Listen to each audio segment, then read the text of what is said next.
Yo, so today I'm going to teach you how to make a full playing card appear between two jokers with a hole between them. It's an exciting gimmick. It's pretty easy to do if you're a magician. You have most of the stuff at home, but you're in for a treat. I'm doing my very first ever giveaway on the channel. So if you want to be the lucky person that wins the gimmick from today's tutorial, the actual gimmick that I make in the video, then it's really, really easy. All you have to do is hit subscribe. So hit subscribe right now to the channel and then share the video link on social media and just make sure that my social profiles are tagged. So it can be Instagram, Facebook, wherever, but share the video on social media and tag me in it. On Facebook, my tag is Lloyd Barnes Official, and on Instagram, I'm at Lloyd Barnes, and I think on Twitter, I'm Lloyd Barnes Official again. So share the link on social media, make sure you're subscribed, and I'll just put all the names of everyone who's done that into a draw machine. That's some sort of website that'll pick a name out at random. I'll hit draw and I'll give you 7 days, so next Saturday I'll pick a lucky winner and I'll actually send you the full set of gimmicks, including the 2 jokers with a hole in them and the specially made gimmick from today's video. So good luck to everyone, have fun entering, and without any further ado, let's just dive straight into how to make the gimmick. Okay, this is everything you're gonna need. It kind of looks daunting, and if you're under 18, then please ask an adult for assistance. But essentially you need 2 jokers, I've pre-cut these ones, and 2 duplicate cards, and it's good to use court cards. I use this instead of a hole punch, but if you've got a hole punch, you can use that. A pair of scissors, a craft needle to make a piercing hole. I get some tape, and then this prim invisible elastic thread. Okay, this is clear elastic thread. So this is what you do. First of all, you're gonna cut some holes into the 2 jokers. So I've already done these holes. And you're gonna cut one then into a jack. So I'll show you how I cut the hole. It's pretty straightforward. I like to tape it to the table because I'm using this thing, but if you have a 1-inch hole punch, and that's the diameter of this hole, by the way, it's 1 inch, I messed that up. With this stuck in place, I make sure that the center is exact on the jack, just like that.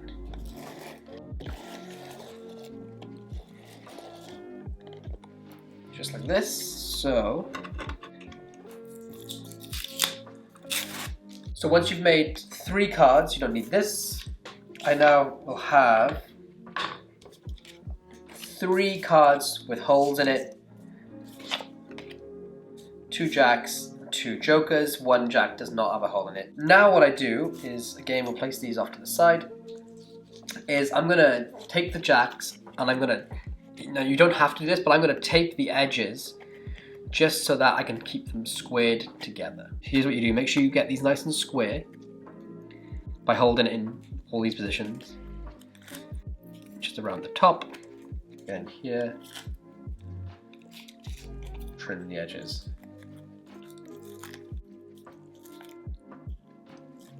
Now we're going to make some pinholes in the cards so that we can thread and tie some knots. But the way I do it is that I get the pinholes as close to this piece, this cutout here. I want the pinholes in line with it as close as they can be so that we're not taking up any extra space. And you'll see what I mean in just a minute. So let me show you what I do. I'll take a card and I'll put it right to where the gap is here, so you can see this is where that hole is. I place it right to the edge, and now I'm going to make pinholes on this white line here. So you can see this white line, get in focus, this line, that border that runs right down the edge, that's going to hide our elastic thread on both sides. So I'm going to make my pinhole right on those lines. So just the cutout is roughly here, so I'm just above it, and I'm going to make 1 pinhole and another pinhole all the way through, and now I'm going to do it on the other side. So if I just measure just up to where the curve of that cutout is, again one hole here, and one hole through both cards. Now what we're going to do is get some thread. So you can see this on camera. I'm going to take some of this elastic thread and cut 2 lengths off. Cut once, cut again. And now this is essentially the hard part, but again it's quite easy. You're just going to tie 2 lengths of thread together like shoelaces and just in double knots. So watch, I'll try and do this as easy as I can. What we're going to do is put it through the top hole this side and back down here to make a run, a thread run that way. So not this way, but through these 2 holes. So the first piece of thread,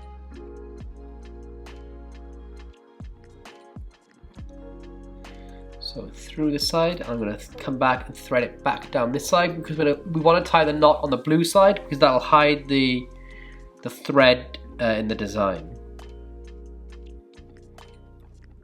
Again here. Pull it through some. Now I'm just going to tie a double knot in this thread. So literally I'm going to tie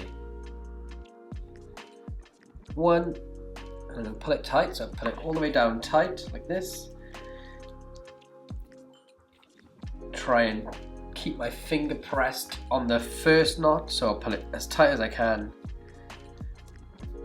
And sometimes you can use a clothes peg to tie this knot tighter and it can grip it in place. Now I'm going to tie this second knot just like this. And let it run down my finger. It's really hard to show on camera, but basically it comes all the way down. Pull my finger out of the knot, and now I have a double knotted thread piece here. So I'm just going to snip. I'm going to snip away the excess, being careful not to snip the knot off as I've done that before. Actually, I've done that hundreds of times before and it's so frustrating. So that's the excess. I'm going to get rid of this, ball it up, get rid of it. I'm going to do exactly the same thing now on the other side of the card, but as you can see there, a piece of elastic thread. So there's 1, thread it through. 1, 2, and now we're going to tie a double knot in here. And now, if I cut away the excess, I'm now ready to make the last few cuts into the card and we can take the tape off. So look, I'll take the tape off. 2. And all I'm going to do is on the front side, so the card that's a full card, which is this one, I'm going to cut out a square like this, as close to the holes as possible, but making sure not to cut the holes. All right, so I'll show you. And I'm not going to cut through this card, so it's between the 2 cards. Look, between the 2 cards, I'm looking for those holes. I'll get as close as I can for you, and I'm going to cut as close as I can. 1, 2, 3, 4. So now you have your gimmick. It looks like this. You can probably understand what it does, but let me give you an overview. This allows the card to be hidden with the jokers. So if I move all of this stuff out of the way, now you can see if I take the gimmick and I hold a joker above it, if I pull this out the way, it looks like there's nothing there, right? But really what's happening is this. So when I release, it comes into view. So if I'm here, it looks like a full card. And it looks like there's no way it can be this. So the very, very basic handling, I'll jump into the routine of it now, is to come here, and I'm pulling that gimmick out the way. Take the top joker, grip under here, and allow that card to come into view as the gimmick is activated. But I'll jump into all the finer details of that right now. Now that you have your gimmick that does this, you take the two jokers And you do any routine where you force the jack of clubs. And what I like to do, I place the jokers out in front before the routine begins so anyone can examine them. And I place this gimmick on the bottom of the deck so that I can just cop it out of the deck when I'm ready to perform. Alternatively, you can place this on a box with the box on top, and then you can keep the jokers inside the box so that when you pick the box up and you open it to take the jokers out, you can secretly get this into palm. Okay? And then there's only one real sneaky moment that happens, and it takes 2 seconds of misdirection. These get handed out for examination, so everyone can check them out. And if you have somebody close the box, what you're going to do is bring the cards to yourself like this, and it looks like you're just squaring them up, but secretly you're going to add them on top of the palmed card, just like so. And underneath, I'm going to pull down like this on the joker until you can see my finger there. So it takes 2 seconds. These come back in from everyone that's examined them, just like this. I lay them on my hand and square everything, and I'm secretly pulling my finger back. And what you'll see is that the flap will actually, the sliding gimmick will actually sort of buckle down like this, which is completely fine. So I'm in this position. Now what I'm going to do is just take off the top joker. So take off the top joker, and I'm going to immediately place it under the gimmick, and I'm going to squeeze everything like this, and it makes this V shape, okay?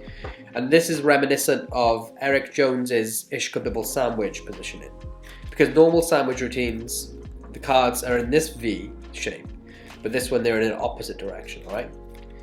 So exposed view, I come here, pull back the gimmick, take the top joker, and I pinch everything. Now I'm in this position, and this is the easy part. I'm just going to release tension, and the gimmick is going to slide into place. My thumb is just going to move out the way as I push the card into view. All right. So from underneath, I'll show you one more time. Get this all into position, just like so. And underneath, what happens is this. And that happens sort of under a shaking motion. It's really hard for me to do it with my hands back to front, but I'll show you from the front at super slow speed. So here, under, I'm going to squeeze everything. And now look, I'm just going to release that and push the card forward to the center of the cards.